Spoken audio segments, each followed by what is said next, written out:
नमस्कार शेतकरी बांधवांनो, मी अभिषेक बोहरा, भारतीय कडधान्य संशोधन संस्था कानपूर येथे शास्त्रज्ञ पीक सुधारणा विज्ञान म्हणून कार्यरत आहे.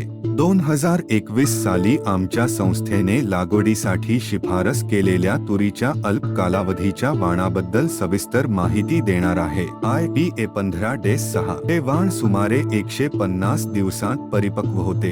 हे वाण मध्य भारतातील प्रामुख्याने उत्तर प्रदेशातील बुंदेलखंड क्षेत्र, दक्षिण राजस्थान, गुजरात, महाराष्ट्र आणि छत्तीसगड या भागात लागवडीसाठी शिफारस केलेली आहे. या वाणाचे जास्तीत जास्त उत्पादन 25 क्विंटल प्रति हेक्टर असून सरासरी उत्पादन 17 क्विंटल प्रति हेक्टर इतके आहे. या वाणाच्या झाडांची सरासरी उंची 2 ते 2.5 मीटर असते आणि या प्रजातीची फुले पिवळ्या रंगाची असून त्यावर लाल पट्टे दिसून येतात. या प्रजातीच्या अर्धवट पिकलेल्या शेंगा हिरव्या रंगाच्या असून त्यावर जांभळ्या रंगाचे पट्टे असतात. या वाणाची पेरणी करताना 2 ओळीतील अंतर 75 सेमी व 2 रोपातील अंतर 30 सेमी इतके असावे. अशा प्रकारे पेरणीचे अंतर ठेवल्यास 1 हेक्टरमध्ये सुमारे 40,000 ते 45,000 रोपे मिळतात आणि जेणेकरून तुरीचे चांगले उत्पादन मिळू शकते. या वाणाची पेरणी जुलैच्या पहिल्या किंवा दुसऱ्या आठवड्यात करावी.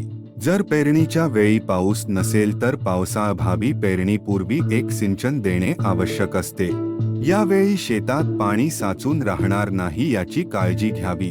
तुरीच्या लागवडीनंतर पाण्याच्या 2 पाळ्या देणे आवश्यक असते. पाण्याची पहिली पाळी पीक फुलोया अवस्थेत असताना तर दुसरी पाळी शेंगा बनण्याच्या अवस्थेत देणे आवश्यक आहे. तुरीमध्ये फुलोरा आणि शेंगा भरण्याच्या अवस्थेमध्ये शेंगा पोखरणाऱ्या अळीचा प्रादुर्भाव होतो. या अळीच्या नियंत्रणासाठी किडींनी आर्थिक नुकसानकारक पातळी ओलांडली असेल तर स्पिनोसॅड, इंडोक्झाकॉर्प, क्लोरांट्रानिलिप्रोल अशा शिफारस केलेल्या कीटकनाशकांची फवारणी करावी.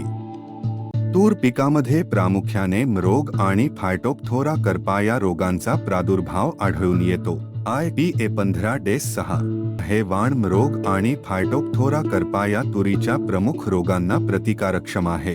जर फायटोप्थोरा करपा या रोगाचा प्रादुर्भाव आढळून आल्यास गोजेब या बुरशीनाशकाची फवारणी करावी.